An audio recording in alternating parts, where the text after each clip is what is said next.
A grain of sand drifts through warm tropical water. It tumbles slowly, carried by a current that has crossed hundreds of kilometers of open ocean.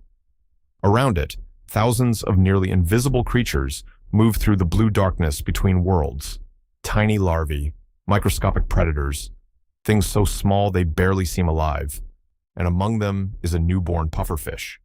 No larger than a speck of dust, no armor, no poison, no spikes, no defense of any kind, just a transparent body floating in a place where almost everything wants to eat it.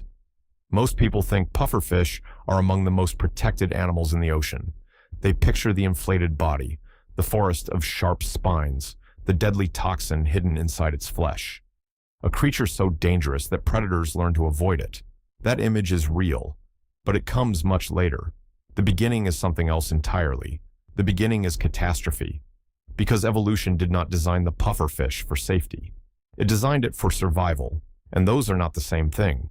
For most animals, birth represents possibility. For a pufferfish, birth resembles an emergency. The ocean does not welcome new life. It consumes it. Researchers estimate that only a tiny fraction of marine offspring ever reach adulthood. The exact numbers vary between species, but the pattern remains remarkably consistent across the sea. Life begins in overwhelming abundance because death is almost guaranteed. The pufferfish solves this problem the same way many fish do, by producing absurd numbers. A single female can release thousands upon thousands of eggs. At first glance, this seems like generosity. It isn't. It's mathematics. Evolution has learned a brutal lesson over hundreds of millions of years. Protecting every child is expensive. Making more children is cheaper. So instead of investing heavily in a few offspring, many fish simply flood the ocean with possibilities and allow probability to do the rest. Most of those possibilities disappear, some within hours, some within minutes, some before they fully hatch. The pufferfish enters existence already surrounded by statistical death. And this is where something strange happens, because despite everything stacked against it, the species survives, not occasionally, consistently, generation after generation, century after century, for millions of years. Which raises a question: how does one of the ocean's most vulnerable babies eventually become one of its most infamous adults? The answer begins with a misunderstanding. Most people think the pufferfish's greatest weapon is inflation. That famous transformation appears almost magical. A small fish suddenly expands into a floating sphere covered in spikes. Predators hesitate. Attack plans collapse. The fish survives, at least sometimes. But inflation is not actually a weapon. It's a desperate last resort, a biological panic button. Imagine carrying your emergency parachute permanently attached to your body. Now imagine deploying it every time someone threatened you. That is essentially what inflation is. A response born from crisis, not confidence. The pufferfish is not becoming stronger. It is becoming harder to swallow. There is a difference. And the distinction reveals something unsettling about life itself. Many of evolution's most impressive adaptations are not elegant solutions. They are emergency repairs, temporary compromises, methods of turning a losing situation into a slightly less losing situation. The pufferfish embodies this principle better than almost any animal on Earth. Its body is filled with contradictions. It is slow, yet it survives fast predators. It is vulnerable, yet feared. It appears clumsy, yet persists in one of the most competitive environments ever created. From a distance, the pufferfish looks like a triumph of evolution. Up close, it looks more like a collection of survival hacks stitched together over millions of years, and nowhere is this more obvious than its poison, tetrodotoxin, one of the deadliest substances found in nature. Milligram for milligram, it is vastly more toxic than cyanide. A dose small enough to fit on a fingertip can kill a human being.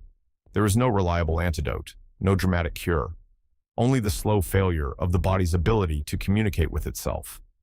Muscles stop responding. Breathing becomes impossible. Consciousness may remain intact. The body becomes a prison. For decades, scientists assumed the pufferfish manufactured this toxin itself. That seemed logical.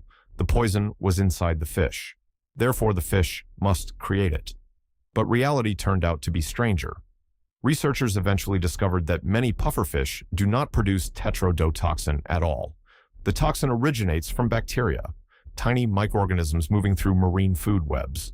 The pufferfish accumulates the poison through what it eats, gradually transforming borrowed chemistry into biological defense. Even its deadliest weapon is, in a sense, outsourced, another reminder that nature rarely works the way we imagine. The deeper scientists looked, the more the pufferfish appeared less like a perfectly engineered machine and more like a survivor assembling protection from whatever resources happen to exist. Borrowed toxins, expandable skin, flexible skeletons, defensive spines, none of it perfect, all of it necessary. Because the ocean is not a place where perfection survives, adaptability survives, and the ocean has become very good at testing that adaptability. Every day, countless predators patrol coral reefs, estuaries, mangroves, and open water searching for opportunities. Sharks, groupers, barracudas, moray eels. Creatures equipped with speed, strength, sensory systems, and hunting instincts refined over unimaginable stretches of time. Against such opposition, the pufferfish should lose. Often. Permanently. Yet somehow it remains. Which reveals another uncomfortable truth.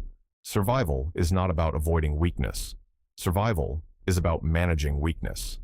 Every organism on Earth carries vulnerabilities, humans included. We tend to admire strengths. Evolution pays closer attention to liabilities. A species can possess remarkable abilities and still disappear. What matters is whether its weaknesses become fatal faster than its strengths become useful. The pufferfish lives at that exact intersection, a creature built around preventing a single mistake from becoming its last. And perhaps that is why its story feels strangely familiar. Because beneath the spikes, beneath the poison, beneath the bizarre ability to transform into a living balloon, the pufferfish represents something universal. Not dominance, not power, not mastery, persistence. The stubborn refusal of life to surrender even when the odds suggest it should. Yet, persistence comes at a cost. Because growing up as a pufferfish means surviving dangers that most creatures never encounter, carrying defenses that are never completely reliable, and living inside a body that can become its own liability. The deeper we follow its life, the stranger the story becomes. Because the greatest threat to a pufferfish is not always the predator approaching from the darkness. Sometimes it is the very strategy that allowed it to survive in the first place.